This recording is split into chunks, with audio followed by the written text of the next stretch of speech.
ભીખુસિંહજી પરમારના અધ્યક્ષસ્થાને અરવલ્લીમાં 76મા તાલુકા કક્ષાનો વન મહોત્સવ સફળતાપૂર્વક યોજાયો.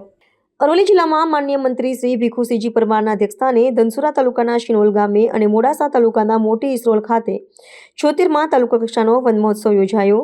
આ વાર્ષિક કાર્યક્રમ પર્યાવરણ સંરક્ષણ, વૃક્ષારોપણ અને જળવાયુ પરિવર્તન વિરુદ્ધ જાગૃતિ ફેલાવવાના મુખ્ય ઉદ્દેશ્ય સાથે યોજાયો હતો. આ કાર્યક્રમ હેઠળ સ્થાનિક નાગરિકો, વિદ્યાર્થીઓ અને વન વિભાગના અધિકારીઓ અને સ્વયંસેવકોની ભાગીદારીથી વ્યાપક વૃક્ષારોપણ અભિયાન ચલાવવામાં આવ્યું હતું. શિનોલ અને મોટી ઇસરોલ જેવા ગામોમાં વૃક્ષોનું વાવેતર કરીને પર્યાવરણને અનુકૂળ વાતાવરણ બનાવવાનો પ્રયાસ કરાયો.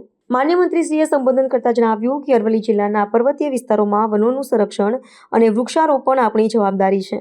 આ કાર્યક્રમમાં તાલુકાના અધિકારીશ્રીઓ તેમજ અન્ય પદાધિકારીશ્રીઓ ઉપસ્થિત રહ્યા હતા. તેમાં તાલુકા વિકાસ અધિકારી, વન વિભાગના વરિષ્ઠ અધિકારીઓ, ગામના વડીલો અને અન્ય લોકો હાજર રહ્યા હતા.